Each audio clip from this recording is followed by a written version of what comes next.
আসসালামু আলাইকুম রহমতুল্লাহ। Student, class 11-এর part Telenapota আবিষ্কারের দুটো পর্ব আমরা সমাপ্ত করেছি। আজকে থার্ড ক্লাস বা তৃতীয় পর্বের দিকে আমরা আলাপ আলোচনা করব। সাধারণত কথক বা লেখক যেখানে গিয়ে একটি তার নিদ্রাবিলাসী বন্ধু এবং পাণ্ডাসিক বন্ধুকে ছেড়ে ছাদের উপরে গিয়ে একটি কুয়াশা আবৃত বা অন্ধকারের রহস্যময়ী নারীকে দেখতে পেয়েছিলেন, সেই পর্যন্ত কাহিনী শেষ করেছিলাম। চলো নেক্সট আমরা এগিয়ে চলি। আপনি আবার সন্তর্পণে নিচে নেমে আসবেন এবং কখন এই সময়ে দুই বন্ধুর পাশে একটু জায়গা করে ঘুমিয়ে পড়বেন জানতে পারবেন না। যখন জেগে উঠবেন তখন অবাক হয়ে দেখবেন এই রাত্রের দেশেও সকাল হয়, পাখির কলরবে চারিদিকে ভরে যায়, অর্থাৎ ধোঁয়াশা কুয়াশা অন্ধকারে আবৃত যে রাত, সে রাতে কি হতে পারে? সেই রাতে সাধারণত যেটা হতে পারে, সে রাতের যে স্তর, সেই যে রাতের স্তরভিত যে ভাবনা, সেই ভাবনার জগৎ থেকেও কখনো কখনো সকাল হতে পারে। তারপর দেখো কি আসছে। আপনার আসল উদ্দেশ্য আপনি নিশ্চয়ই বিস্মৃত হবেন না। অর্থাৎ আসল উদ্দেশ্যটা কি? আসল উদ্দেশ্য মাছ ধরা। এক সময়ে 150 পচার আয়োজন নিয়ে মৎস্য আরাধনার জন্য শ্যাওলা ঢাকা ভাঙা ঘাটের একটি ধারে বসে গুঁড়ি পানায় সবুজ জলের মধ্যে যথাচিত নৈবেদ্য সমেত বড়শি নামিয়ে দেবেন। নৈবেদ্য বলতে গেলে ছিপ। পরের দিন সকালে মাছ ধরতে গেছেন। বেলা বাড়বে, ওপারে ঝুঁকে পড়া একটি বাঁশের ডগা থেকে একটা মাছরাঙা পাখি ক্ষণে ক্ষণে আপনাকে যেন উপহাস করার জন্যে বাতাসে রঙের ঝিলিক বুলিয়ে পুকুরের জলে ঝাঁপিয়ে পড়বে এবং সার্থক শিকারের উল্লাসে আবার বাঁশের ডগায় ফিরে গিয়ে দুর্বোধ্য ভাষায় আপনাকে বিদ্রুপ করবে। অর্থাৎ তুমি একটা ছিপ নিয়ে ভাঙা ঘাটের পাশে মাছ ধরতে বসেছো এবং তুমি যখনই মাছটি তুলবে বলে ঠিক করছো, হঠাৎ করে দেখবে একটা মাছরাঙা পাখি এসে তোমার মাছটা ছিনিয়ে নিয়ে গেল বড়শির মুখ থেকে এবং তোমাকে যেন ব্যঙ্গ করছে, কি ব্যাপার, নিতে পারলি না তো? ব্যাপারটি অনেকটা সেই রকম টাইপের। আপনাকে সন্ত্রস্ত করে একটা মোটা লম্বা সাপ ভাঙা ঘাটের কোনো ফাটল থেকে বেরিয়ে ধীরে অঞ্চল গতিতে পুকুরটার সাঁতরে পার হয়ে ওধারে গিয়ে উঠবে।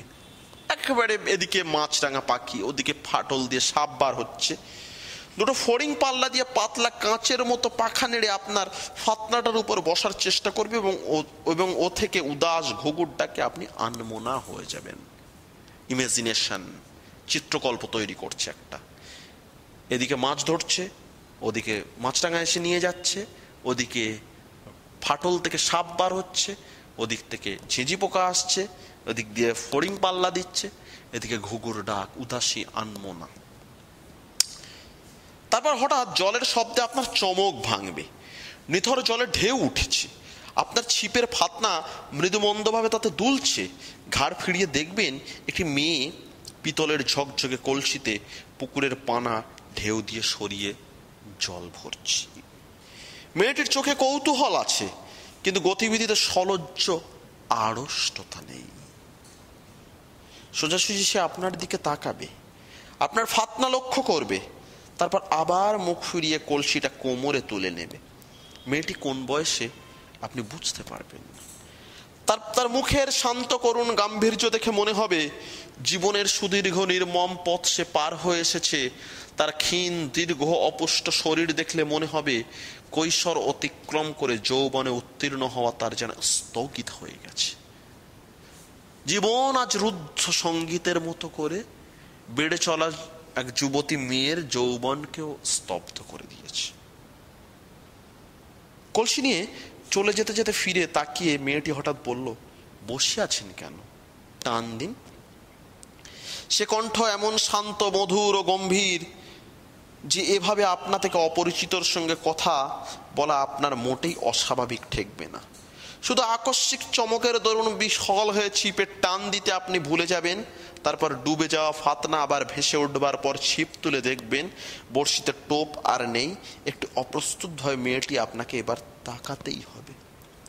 সে মুখ ফিরিয়ে শান্ত পদে ঘাট ছেড়ে চলে যাবে, কিন্তু মনে হবে ফেরার চকিত মুহূর্তে একটু যেন দীপ্ত হাসির আভাস সেই শান্ত করুণ মুখের খেলে গিয়েছে। প্রেমের পুনরুজ্জাপন ঘটেছে।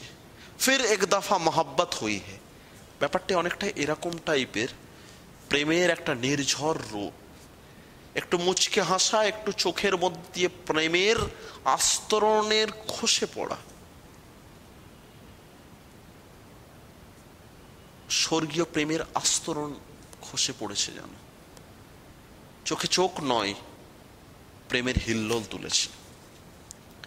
পুকুরের ঘাটের নির্জনতা আর ভঙ্গ হবে না। তারপর ওপারের মাছরাঙাটা আপনাকে লজ্জা দেবার নিষ্ফল চেষ্টা ত্যাগ করে অনেক আগেই উড়ে গিয়েছে।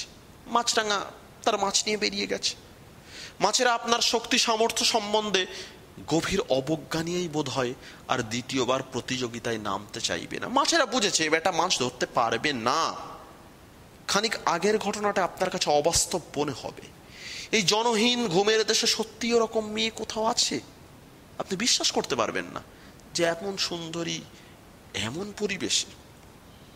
একসময় হতাশ হয়ে আপনাকে সাত সরঞ্জাম নিয়ে উঠে পড়তে হবে। ফিরে গিয়ে হয়তো দেখবেন আপনার মৎস্য শিকারী নৈপুণ্যের বৃত্তান্ত ইতিমধ্যে কেমন করে আপনার বন্ধুদের কর্ণগোচর হয়েছে। মনে হবে যে বন্ধুরা সব জানতে পেরেছে। তাদের পরিহাস ক্ষুব্ধ এ কাহিনী কোথায় তারা শুনল। জিজ্ঞাসা করে হয়তো আপনার পাণ্ডসিক বন্ধুদের কাছে শুনবেন, কে আবার বললে? এইমাত্র যামিনী নিজস্বকে দেখে এলো যে। প্রশ্ন হচ্ছে কে এই যামিনী? আপনার কৌতূহলী হয়ে যামিনীর পরিচয় জিজ্ঞাসা করতে হবে। তখন হয়তো জানতে পারবেন যে পুকুর ঘাটে সেই অবাস্তব করুণানয়নী মেয়েটি আপনার পাণ্ডসিক বন্ধুটির জ্ঞাতি স্থানীয়, অর্থাৎ আত্মীয় টাইপ, অর্থাৎ বোন।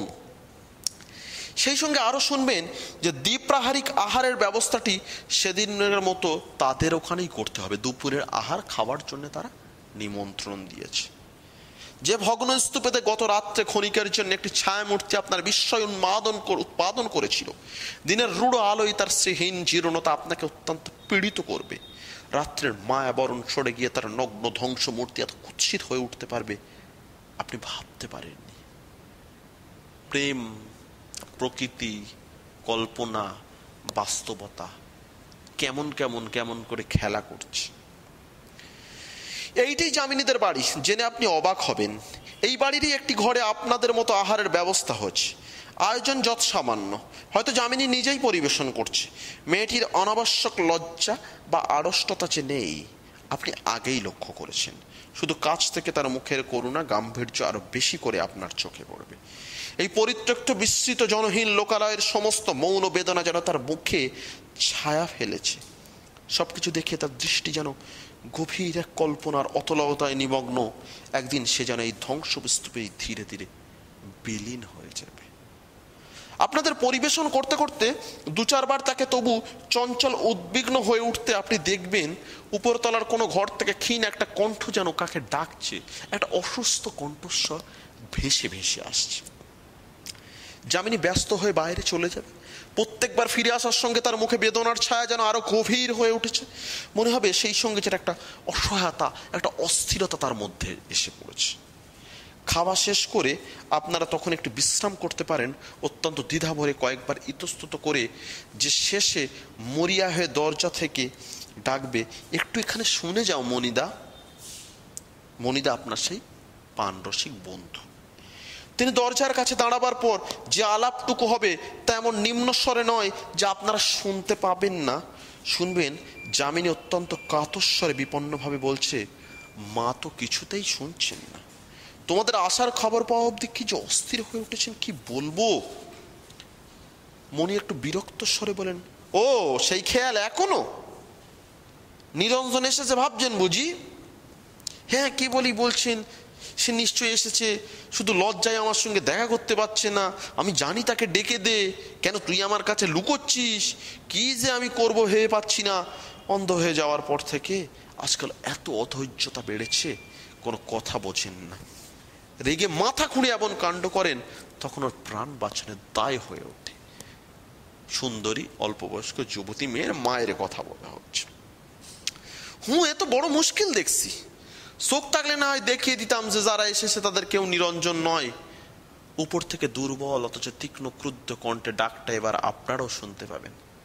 যামিনী এবার কাতর কণ্ঠে অনুনয়ন করবে, তুমি একটিবার চলো মনিদা, যদি একটু বুঝিয়ে সুঝিয়ে ঠান্ডা করতে পারো। আচ্ছা তুই যা, আমি আসছি। মণি এবার ঘরে ঢুকে নিজের মনেই বলবে, এক আশ্বাস জ্বালা হয়েছে, যা হোক বুড়ির হাত পা পড়ে গেছে, শোক নেই, তবু বুড়ি পণ করে বসে আছে, কিছুতেই মরবে না। ব্যাপারটা কি? এবার আপনারা হয়তো জানতে চাইবেন। মণি বিরক্ত স্বরে বলবে, ব্যাপার আর কি, নিরঞ্জন বলে ওর দূর সম্পর্কে এক বোনপোর সঙ্গে ছেলেবেলায় যামিনীর সম্বন্ধ উনি ঠিক করেছেন।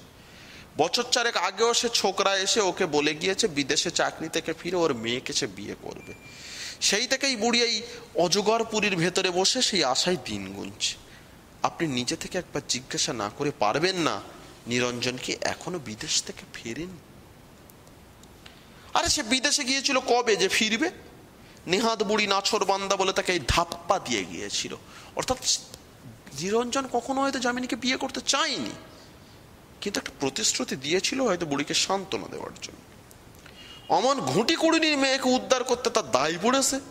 সে কবে বিয়ে থা করে দিব্য সংসার করছে, কিন্তু সে কথা ওকে বলে কে? বললে বিশ্বাসই করবেন না। আর বিশ্বাস যদি করেন তাহলে এখনই তো দম ছুটি অক্কা, কে মিছিমিছি পাতকের ভাগী হবে। যামিনী নিরঞ্জনের কথা জানে, তার জানে না, কিন্তু মার কাছে বলবার উপায় তো নেই। যাই কর্মভোগ সেরে আসি বলে মণি সিঁড়ির দিকে পা বাড়াবে। সেই মুহূর্তে নিজের অজ্ঞাত সারেই আপনাকে হয়তো উঠে দাঁড়াতে হবে। হঠাৎ হয়তো বলে ফেলবেন, চলো আমিও যাব। তুমি যাবে? মণি ফিরে দাঁড়িয়ে সবিস্ময়ে নিশ্চয়ই আপনার দিকে তাকাবে। হ্যাঁ, কোনো আপত্তি আছে গেলে? না, আপত্তি কিসের বলে বেশ বিমূঢ়ভাবে মণি আপনাকে পথ দেখিয়ে নিয়ে যাবে। সংকীর্ণ অন্ধকার ভাঙা সিঁড়ি দিয়ে যে ঘরটি আপনি পৌঁছবেন, মনে হবে উপরে নয়, মাটির তলায় সুড়ঙ্গেই বুঝি তার স্থান। একটি মাত্র জানালা, তাও বন্ধ। বাইরে আলো থেকে এসেছে, প্রথমে আপনার চোখে সবই ঝাপসা ঠেকবে। তারপর টের পাবেন প্রায় ঘর জোড়া একটা ভাঙা তক্তপোষের ছিন্ন কণ্ঠা জড়িতে একটি শীর্ণ কঙ্কালসার মূর্তি শুয়ে আছে। তক্তপোষের এক পাশে যামিনী পাথরের মূর্তির মতো আছে। অসহায়তার অভিসঞ্চার। একজন মা তার সন্তানকে বিয়ে দিতে চাইছেন, বিয়ে দিতে পারছেন না। অসহায়তা তার প্রাণ কেন্দ্রে ভিড় করতে শুরু করে দিয়েছে। মায়ের কোনো উপায় নেই, মা তবুও চাইছে মেয়েকে উদ্ধার করা হোক। এই মায়ের যে যন্ত্রণা, কোন এক চতুর, কোন এক মিথ্যাবাদী হয়তো প্রতিশ্রুতির রূপরেখা সাজিয়ে চলে গিয়েছিল, হ্যাঁ আমি বিয়ে করব আপনার মেয়েকে, করিনি, আসেনি। মা বারংবার ফিরতে চাইছেন, বারংবার ভালোবাসার রূপরেখায় নিজের সন্তানকে দাম্পত্যের সুখ দেওয়ার চেষ্টা করছেন। কোথায় সে সুখ, কোথায় সেই রূপরেখা? নেই তো তার কিছুর বলিষ্ঠ কাহিনী কান্ডারি। এই ভাবনা, এই রূপরেখা, এই পর্যন্ত আজকে ক্লাসটা সমাপ্ত করব। আগামীতে যে ক্লাসটি আসবে সেই ক্লাসের মধ্যে দিয়ে তেলেনাপোতা আবিষ্কারের যে থার্ড পয়েন্ট, যে থার্ড ফেজ, সেখানে নিশ্চিতভাবে আমরা ঢুকবো এবং সেই পর্বটি, সেই স্তরটি আলাপ আলোচনা করব এবং আলাপ আলোচনা করে নিশ্চয়ই আমরা এই পর্বটিকে আরও ভালো করে বিচার বিশ্লেষণের দিকে এগিয়ে চলতে পারবো। তার আগে পর্যন্ত আপাতত এই পর্যন্তই রইল। তোমরা থাকো সবাই তোমাদের মতো করে, টেক্সটকে এগিয়ে নিয়ে চলো। আপাতত রইল, ধন্যবাদ সবাইকে।